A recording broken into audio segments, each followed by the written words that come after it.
বেঈমান এমন জোরে থাপ্পড় মারছে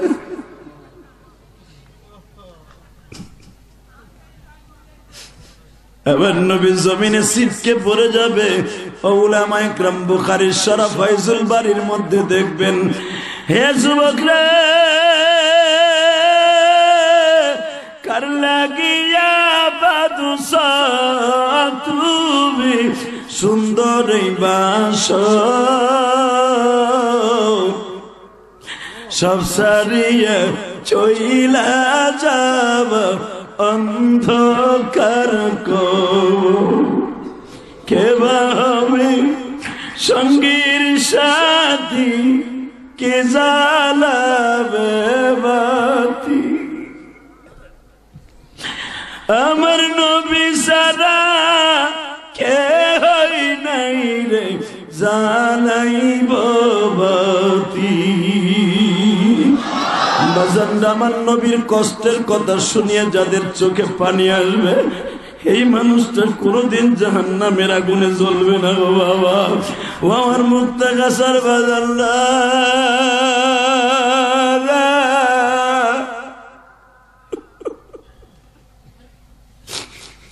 এই গভীর রাত্রে আমার বাউলারে দেখে।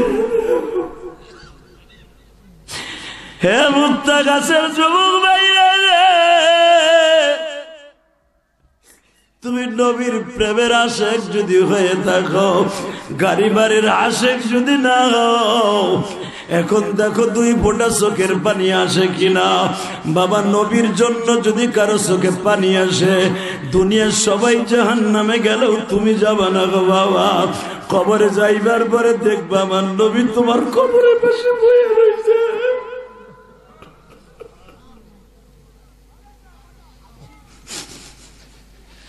মনকে বুঝায় বলো, মন রে,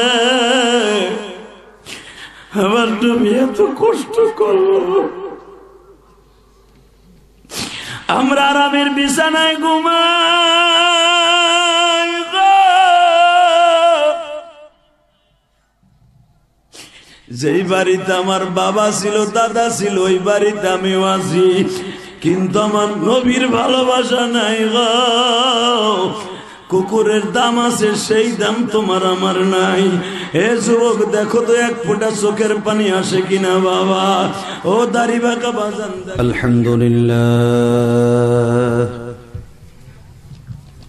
আলহামদুলিল্লাহ নাহমাদুহু ওয়া নাস্তাঈনুহু ওয়া নাস্তাগফিরুহু ওয়া নু'মিনু বিহি ওয়া নাতাওয়াক্কালু আলাইহি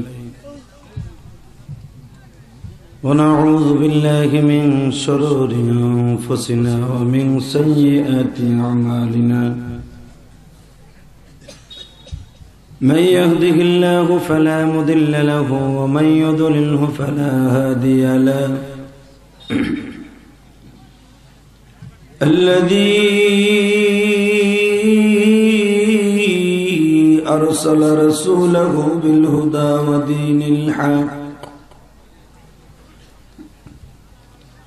ودين الحق ليظهره على الدين كله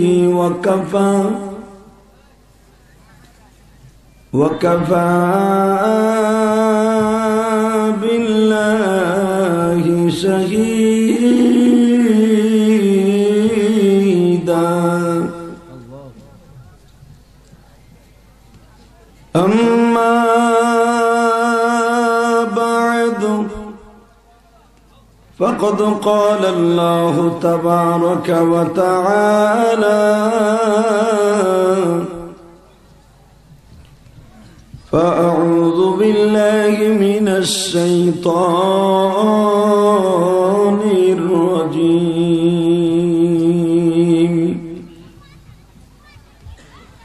بسم الله الرحمن الرحيم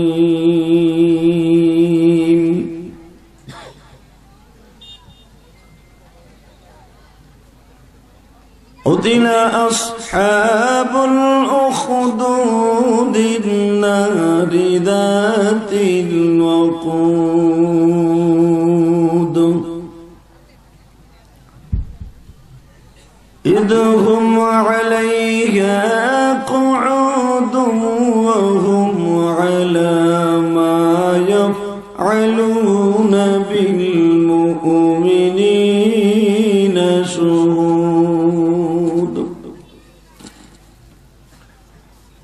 وما نقموا منهم إلا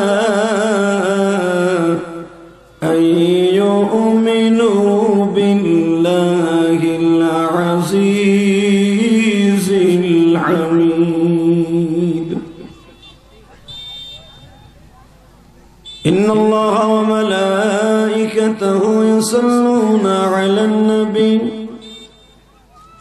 يا أيها الذين آمنوا صلوا عليه وسلموا تسليما اللهم صل على محمد وعلى آل محمد كما صليت على إبراهيم وعلى آل إبراهيم إنك حميد مجيد সমস্ত প্রশংসার মালিক কে? আল্লাহ নামে আসতে বলেন না, যত জোরে বলবেন ঈমান তত তাজা হবে। যত সময় আলোচনা চলবে থাকবেন না ভাগবেন? সবাই থাকবেন। আল্লাহু আকবার বলেন তো। এবার আপনারা বলবেন, যতদিন আমরা বাঁচব ঈমান নিয়ে বাঁচব, যতদিন বাঁচব জোরে বলেন, যতদিন বাঁচব ইনশাআল্লাহ বলেন। ঈমান নিয়ে বাঁচবো না ঈমান ভাগাবো? ঈমান নিয়ে বাঁচবো তো? আল্লাহু আকবার বলেন তো। এবার বলেন, যদি আমরা ঈমান নিয়ে বাঁচি, ঈমান দিব, ঈমান দিয়া জীবন বাঁচাবো, এটা দামি না জীবন দিয়ে ঈমান বাঁচাবো এটা দামি? মারহাবা বলেন, আল্লাহু আকবার বলেন। যতদিন বাঁচবো ঈমান নিয়ে বাঁচবো, ঠিক না বেঠিক? আর যতদিন বাঁচবো ঈমান দিয়া জীবন নিয়ে বাঁচবো, তাই না? জীবন দিয়ে ঈমান নিয়ে বাঁচবো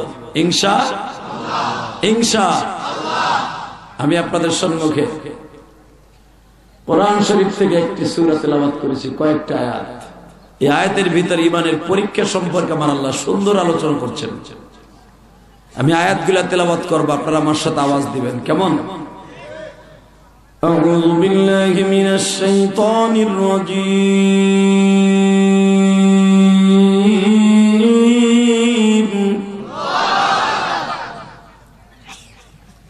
বিসমিল্লাহির রহমানির রহিম।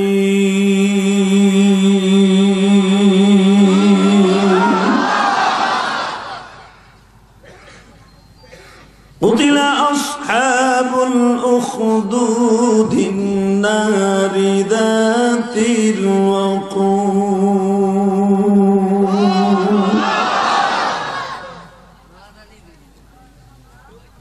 সূরাটির নাম সূরা বুরুজ।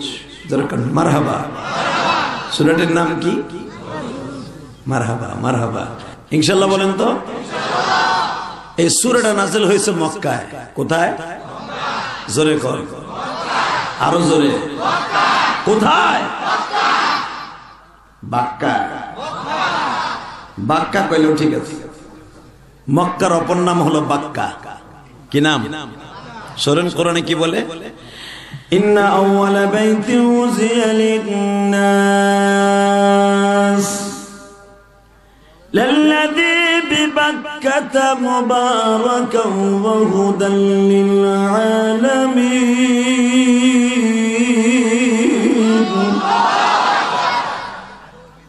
সূরাটি নাযিল হয়েছে মক্কায়। আর এই মক্কার নাম, মক্কা হয়েছে কয়েক বছর, অর্থাৎ নবীর কাছে কয়েক বছর, 1400 বছর আগে মক্কা নাম হয়েছে। এর আগে হাজার হাজার বছর এই শহরটার নাম ছিল বাক্কা। কি নাম? সুবহানাল্লাহ। নবী যখন হিজরত করে, হিজরতের কয়েক মাস আগে এই শহরটার নাম হয়েছে মক্কা। বাজান, বাক্কা কেন নাম ছিল? বাক্কা এই জন্য নাম ছিল, এটা বাঘ, ভাল্লুক, সিংহের অবস্থান ছিল এখানে। শুধু আপনারা একটা কথার আওয়াজ দিবেন, এই বাক্কা এমন একটা শহর যেখানে মানুষ গেলে শুধু দুই চোখের পানি দিয়ে শুধু কান্দে। মারহাবা বলেন। বাজান এই বাক্কা শহরে জন্ম নিছে আমার প্রিয় নবী মুহাম্মদুর রাসূলুল্লাহ। নবীর কথা শুনে যার চোখে এক ফোঁটা পানি আসবে, ওই মানুষটা কোনোদিন জাহান্নামে জ্বলবে না। আল্লাহু আকবার বলেন। বাবা শুধু আমার দিকে তাকাবেন, কোনো দিকে ঘাটটা ঘুরাবেন না। আমার আল্লাহ এই জমিন বানিয়েছেন তার কুদরতি শক্তি দিয়া, ঠিক না বেঠিক? আমার আল্লাহ এই জমিনকে বানিয়েছে একমাত্র তার কুদরতি শক্তি দিয়া, বান্দাকে সহি সালামতে বসবাস করার জন্য, ঠিক না বেঠিক? জোরে কর, আরো জোরে। এই শীতের ভিতরে কুয়াশাও পড়ছে, এই কুয়াশার ভিতরে এমন জোরে আওয়াজ দিবেন মনে হবে আল্লাহ বুঝে আপনার সামনে বয়ে রয়েছে। এমন একটা আওয়াজ যদি আপনার কাছে থাকে, আমার মন বলে পৃথিবীর সব শক্তি একদিকে গেল, মুসলমানের ইমানকে জাররা পরিমাণ কেউ সরাইতে পারবে না, ঠিক না বেঠিক? এই জ্বলন্ত দীপ্ত একটা ইমানদারের কণ্ঠ নিয়ে, দীপ্ত একটা ইমানের ঘটনা নিয়ে আপনাদের সামনে একটা সূরা আমার আল্লাহ নাযিল করেছেন। সূরাটির নাম সূরা বুরুজ। এই সূরাটি নাযিল হওয়ার 23 দিন আগে, কয়দিন? জোরে কর। 23 দিন আগে আবু জেহেল রে আমার নবী দাওয়াত দিলেন, চাচা আপনি বলেন লা ইলাহা মুহাম্মাদুর রাসূলুল্লাহ। আবু জেহেল কি কথা জানেন? এটা তো পুরান কথা, নতুন কি আছে তাই কয়। বাজান রে আমার নবী বললেন, চাচাজি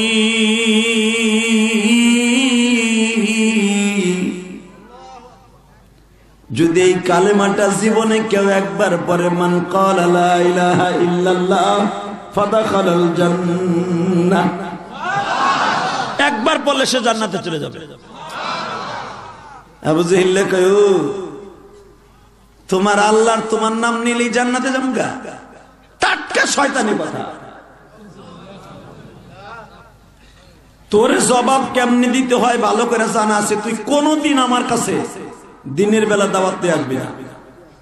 আমার কাছে লোক থাকে, তাদের কাছে কি জবাব দিব যে ও নেতা তোমার কাছে তোমার বাতিজা দাওয়াত দেয়, তুমি তো হারে কিছু কও না। এখন দিলটা নরম করবেন যদি আশেকে রাসূল থেকে থাকেন। আমি জানি এখানে অনেকে আছেন কারো মা নাই, কারো বাবা নাই। এই পৃথিবীতে একটা মাত্র দরদি আছে, যেই দরদির শূন্যস্থান পুরা করার মতো কেউ নাই, সে হলো মা, ঠিক না বেঠিক? জোরে কর, আরো জোরে। ভুলে যাস না যুবক, তোর মা গরিব ছিল, তোর বাবা গরিব ছিল, পর্যাপ্ত পরিমাণ শীতের পোশাক ছিল না, মা পাটি বিছাইতো, একটা খাটও ছিল না, এটা চকিও ছিল না, ঠিক না বেঠিক? মাটিতে শোয়া তোমার আমার পিঠের নিচে মোটা করে মা দিছিল বিছনা, আর মা দিছিল একদম পাতলা খেতা। যখন খেতাটা ভিজাই দিছিল, মা আর একটা খাতা পাল্টাই দিছিল, ওই খেতাটা ভিজাই দেওয়ার পরে আর একটা খাতা পাল্টাই দিছিল।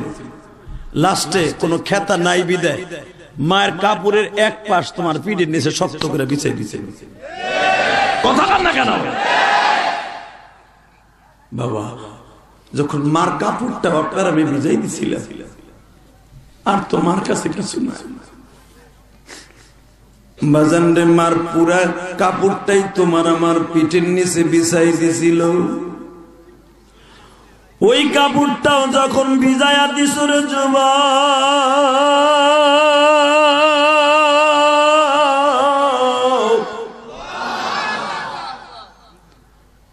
সঙ্গে সঙ্গে মা আর কোনো কিছু দিশা না পায়া তোমার আমার কোলের মধ্যে নিয়ে মা সারা রাত কাটাইছে। বাজান রে, তাতেও যখন তুমি ঘুমাও না,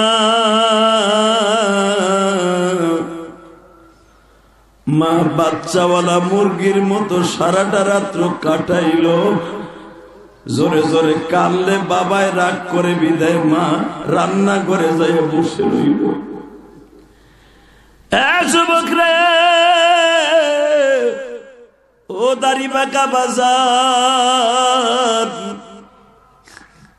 যেই মা এত কষ্ট করে তোমার আমারে লালন পালন করলো, ওই মা কিন্তু বাস বাগানে পড়িয়া রয়েছে।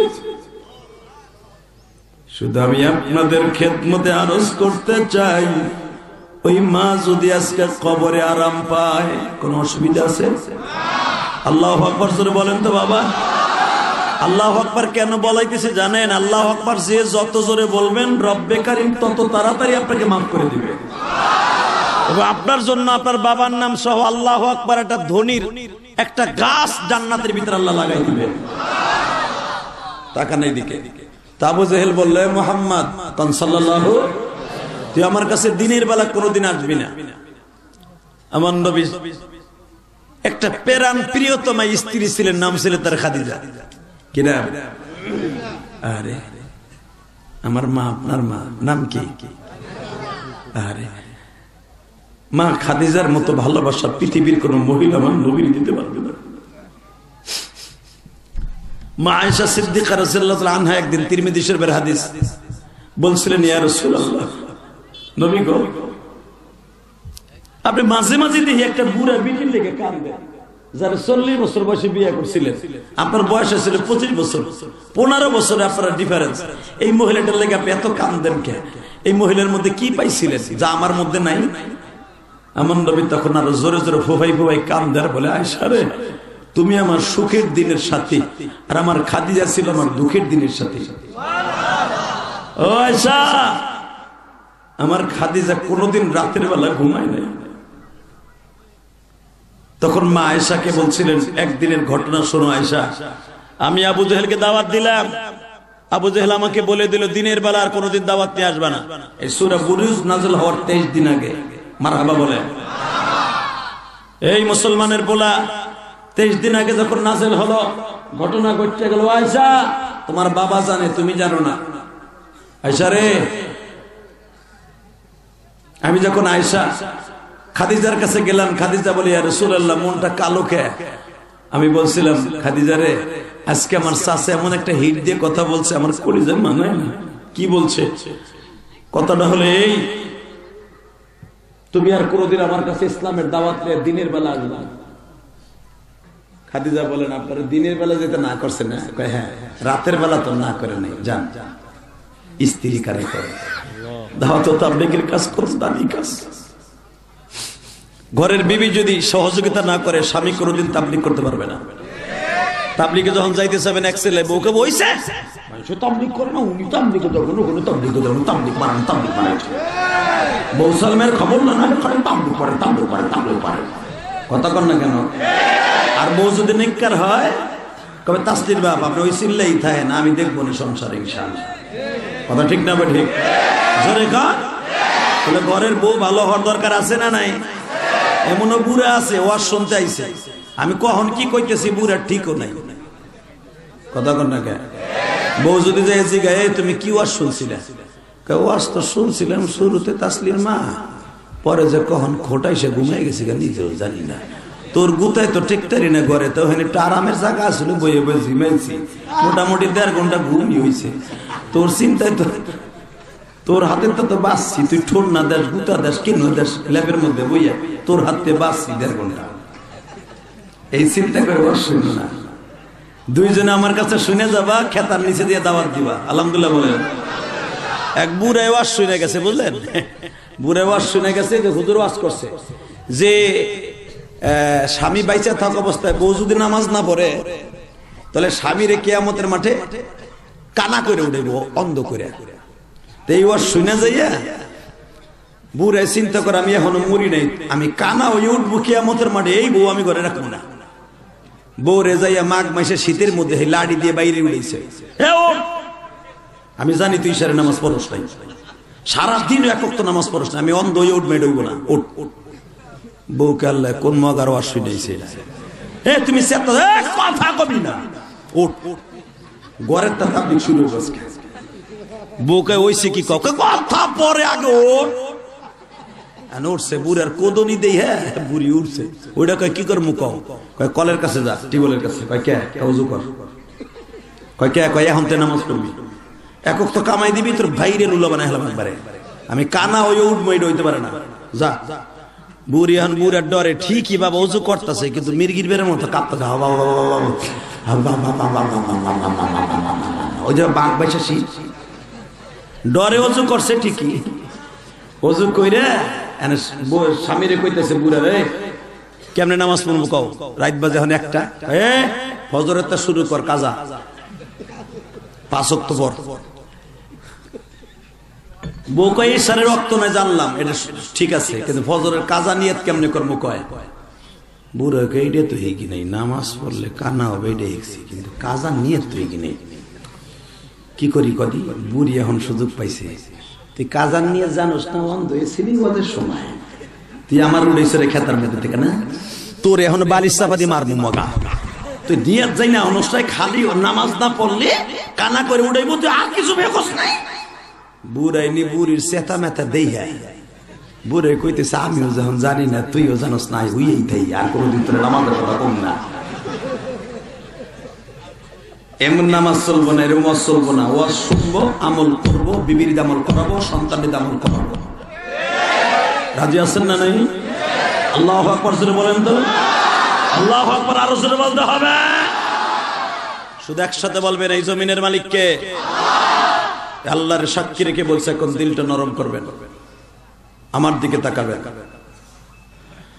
আমার নবী বলে খাদিজা রে আমারে রাতের বেলা যাইতে নিষেধ করে নাই, দিনের বেলা করছে। মা খাদিজা বলে নবীজি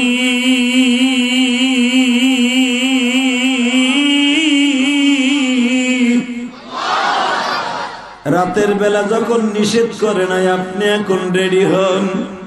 নবী আমার এই মাঘ মাসের শীতের মধ্যে বাবা কালো একটা চাদর গায়ে দিয়ে বেঈমানের বাড়ির সামনে হাজির। আমি দেখবা শেখে রাসূল কয়জন আছেন বাবা। সূরা বুরুজ নাজিল হওয়ার 23 দিন আগে দেখবেন তাফসীরের মধ্যে বেঈমান যখন আবু জেহেলের বাড়ির সামনে যে টোকা দিছে, বেঈমান দরজাটা খুলেই দেখে আমার নবী দাঁড়ায় রয়েছে। আমার নবী বলেন চাচা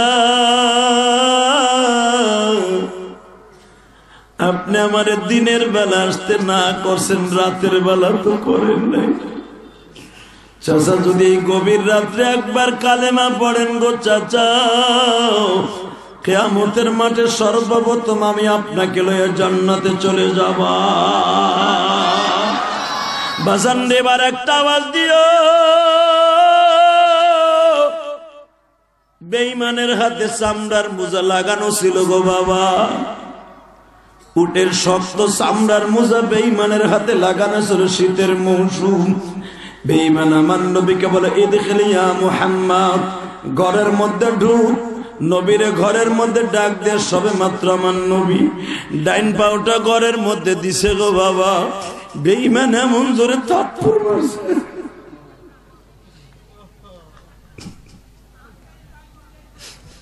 এবার নবী জমিনে ছিটকে পড়ে যাবে।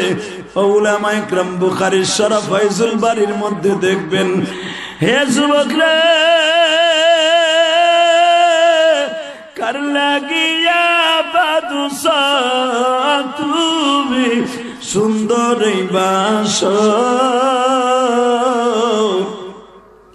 সব সারিয়ে চইলা যাব অন্ধকার কো, কেবা হবে সঙ্গীর সাথী, কে জ্বালাবে বাতি। আমার নবী সারা কে হই নাই রে জ্বালাইব বাতি। আমার নবীর কষ্টের কথা শুনিয়ে যাদের চোখে পানি আসবে, এই মানুষটা কোনদিন জাহান্নামের আগুনে জ্বলবে না গো বাবা। ও আমার মুত্তাকাসার বাজাল্লা,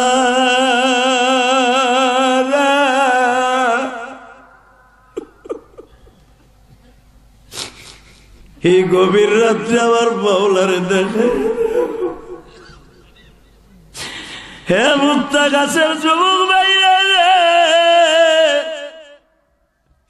তুমি নবীর প্রেমের আশেক যদি হয়ে থাকো, গাড়ি বাড়ির আশেক যদি না হও, এখন দেখো 2 ফোঁটা চোখের পানি আসে কিনা। বাবা নবীর জন্য যদি কারো চোখে পানি আসে, দুনিয়ার সবাই জাহান্নামে গেলেও তুমি যাবা না গো বাবা। কবরে যাইবার পরে দেখবা আমার নবী তোমার কবরের পাশে বসে রয়েছে।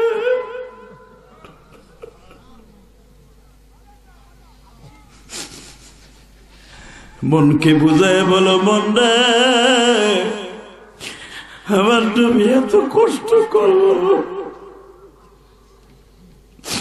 আমরা আরামের বিছানায় ঘুমাই গো। যেই বাড়িতে আমার বাবা ছিল, দাদা ছিল, ওই বাড়িতে আমিও আছি, কিন্তু আমার নবীর ভালোবাসা নাই গো। কুকুরের দাম আছে, সেই দাম তোমার আমার নাই। হে যুবক, দেখো তো 1 ফোঁটা চোখের পানি আসে কিনা বাবা। ও দাড়ি বাঁকা বাজান, দেখেন তো 1 ফোঁটা পানি আসে কিনা। আমি যখন গাড়িতে উঠবো এখানে মাহফিল আসার সময়, একটা যুবক বাজার, আল্লাহর কসম করে বলি, যুবকটা কইরে টাকা দিলি যে তুই, এই যুবকটা আমারে বলতাছে, হুজুর আমার জন্ম দুঃখিনী মা নাই। ও কইতেছে, হুজুর আমার মা আজকে দুনিয়ায় নাই। এই যে গাড়ি তোটার সময় এই ছেলেটা, হুজুর আপনার মসজিদে আমি 200 টাকা দিলাম, হুজুর আমার মা আজকে দুনিয়ায় নাই। আর বুকটা ফাইরে দেখেন, আর বুকের মধ্যে কত কষ্ট। কেন আমি জানি আমি 12 বছর বয়সে মা হারাইছি। আমার ওয়াজ আপনারা যারা শুনছেন তারা জানেন এই পৃথিবীতে মার মতো দরদি কেউ নাই। কথা বলো যুবক, কথা বলো, কথা বলো। শুধু আমি তোমাদের 2টা পাও ধরে বলে দিয়ে যাই, শুধু আমার আল্লাহর পক্ষে একটা আওয়াজ দিও, একটা আওয়াজ দিও। আওয়াজটা হলো এই, যদি কোনো মুসলমান আল্লাহ এবং আল্লাহ রসুলকে ভালোবেসে আওয়াজ দেয়, এই মানুষটা কোনোদিন জাহান্নামে যাবে না। কথা ঠিক না? ঠিক। আরো জোরে বলেন, আরো জোরে বলতে হবে। আমি দেখতেছি আপনাদের চোখে পানি, ওই ছেলেটার চোখে পানি। আজকে মার জন্য কাঁদে, তুমিও তোমার মার জন্য কাঁদবা। তোমার চোখের পানি নাকের আগায় আসার আগে তোমার মার খবর মাফ হয়ে যাবে। তুমি যদি এখানে বসে কাঁদো, তোমার মা যদি কবরে শান্তিতে থাকে, দাড়ি বাঁকা বাজান, আপনার সন্তান একদিন কাঁদবে। ঠিক না বেঠিক? তাকান এইদিকে। আমার নবী বেঈমানের হাতে থাপ্পড় খাইয়া বাবা এই গালটার মধ্যে কোলবালিশের মতো উঁচা হয়ে গেছে। বেজান দিবার আওয়াজ দিবেন। যখন এই কোলবালিশের মতো উঁচা হয়ে গেছে, আমার বিশ্ব নবী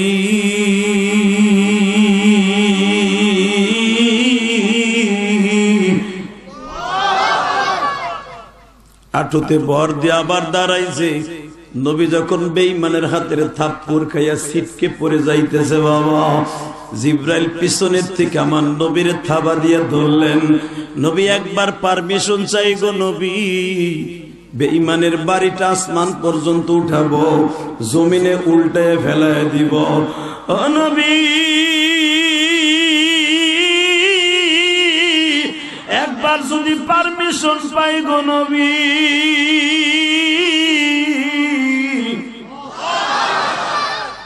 বেঈমানের বাড়িটা উল্টায় ফেলাবো, আপনি একবার আমার অনুমতি দেন।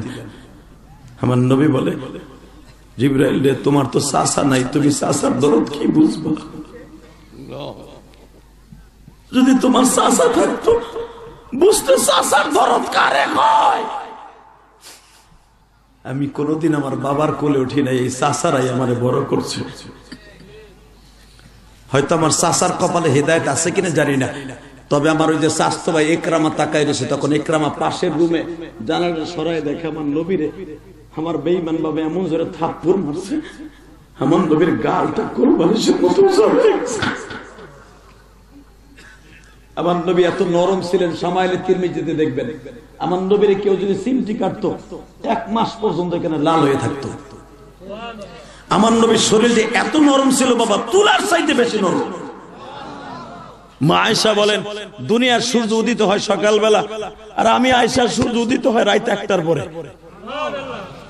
আমি আয়েশা যখন সোনামুখী শুই দেয়া রুমাল সেলাই করতাম, মাঝে মাঝে হাতের থেকে সোনামুখী সুইটা পরে যাইতো, আমার ঘরে তোই থাকতো না, সুইটা তালাশ করার লাগে বাতি নাই। আমার নবী যখন ঘরে আসতো নবীর হাত ঘুরে ঘুরে সুই তালাশ করতাম। আমার নবীর গায়ে এত আলো, সে আলো আলা নবীর যখন থাবর দিছে বাবা আসমান পর্যন্ত জাকি দিছে। যখন এই চাচা কই যান আপনি, আধা ঘন্টা ওয়াজ হইল না, মুক্তা গাছের এই অবস্থা নাকি?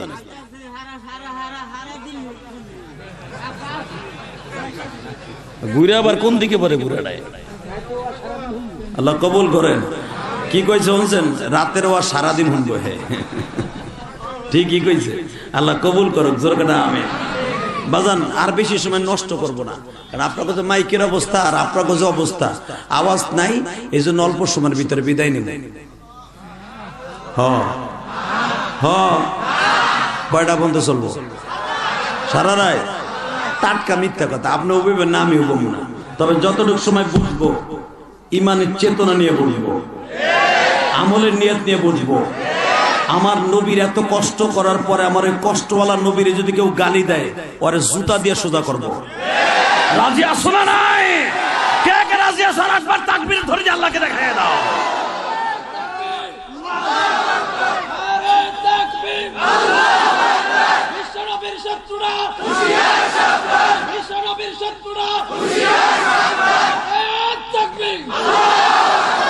মাহফিলের মাঝখান থেকে কোন যুবক নাই, তাকবীর দেওয়ার নিয়ম হলো মাহফিলের মাঝখান থেকে একজন মর্দে মুজাহিদ দাঁড়ায় তাকবীরের ধ্বনি দেয়া। এতে আল্লাহ খুশি, আমিও খুশি, বিশ্বনবীও খুশি। বলেন তো আল্লাহু আকবার। রেডি? লিল্লাহে তাকবীর, আল কোরআনের আলো, বিশ্বনবীর শত্রুরা, বিশ্বনবীর শত্রুরা নারায়ে তাকবীর। রেডি হন এবার। আমার নবী দ্বিতীয়বার যখন এই আঁটুতে ভর দিয়ে দাঁড়াইছে, এখানে পানি পড়তেছে মনে হয় হুজুর, একটু পিছনের দিকে দেন, পানি থেকে বাঁচবেন, আল্লাহ কবুল করেন। আল্লাহ কষ্ট হইতেছে, টাকা নেই দিকে। তো আমার নবী যখন বললেন চাচা একবার থাবর দিচ্ছেন দেন, আর দিয়েন না, আর একবার দিলে আপনার বাড়িটা আসমানে উঠে উল্টায় দিবে। বেঈমান দরজা লাগাই দিলে এবার আওয়াজ দিয়েন। যখন দরজা লাগাই দিছে, লাগাই দিতে দেরি আছে, লাগাই দিতে দেরি আছে, আমার নবী হাতটা চেপে ধরে বাসায় গেলেন। ওই যে আমার নবীর মা খাদিজা নবীকে পাঠাই দিয়ে কিন্তু ঘুমাই থাকে নাই, দরজার সাথে পিঠ লাগাই দাঁড়াই দিছে, আমার স্বামী কখন ঘরে ঢুকবে। কোন মহিলা যদি, মহিলা প্যান্ডেলে আমার মায়েরা আসছে, কোন স্ত্রী যদি তার স্বামীকে রিসিভ করার জন্য দরজার কাছে দাঁড়ায় থাকে, ওই মহিলা মা খাদিজার গাড়িতে জান্নাতে যাবে। আমাকে মায়েরা দাঁড়াইতো থাহি, বড় বটি লয়ে দাঁড়াইতে হয়। কথা কর না কেন? যে গোলামের ঘরে গোলাম বাসায় আজকে তোরেও কোবামু, তোর জাত দুষ্টু শুদ্ধ কোবামু আজকে। আপনাকে টাউনের কথা, গ্রামের কথা না। আপনাকে মাসাসির এই গ্রামের মাসাসিরে বালা, ঠিক না বেঠিক? যদি কই মুক্তাগাছার মহিলারাও রান্দাও লেখা রাই থাকে, বটি লেখা রাই থাকে, মহিলারা কই বেটার ওয়াজি শুনবো না, ঠিক না বেঠিক? তবে আপনাকে মুক্তাগাছা না, সব টাউনের কথা। হে বাবা এবার আমার দিকে তাকান।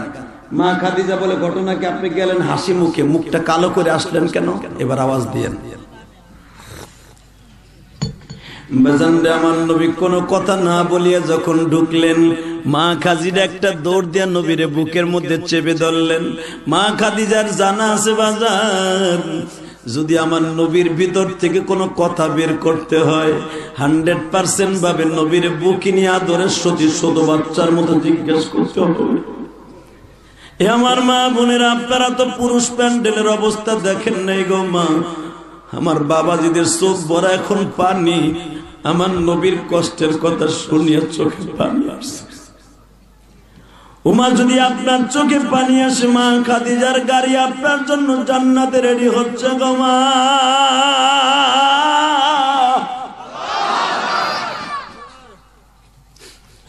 মা খাদিজা একটা টান দিয়ে নবীর বুকের মধ্যে নিয়ে বলে, নবীজি হাসি মুখে গেলেন, মুখটা কালো কেন? আমার নবী বলে, খাদিজা রে, আমি বড় আশা করে গেছিলাম না খাদিজা, বেঈমান আমার আশা ভেঙে দিছে, আমার এমন জোরে থাপ্পড় মারছে রে খাদিজা।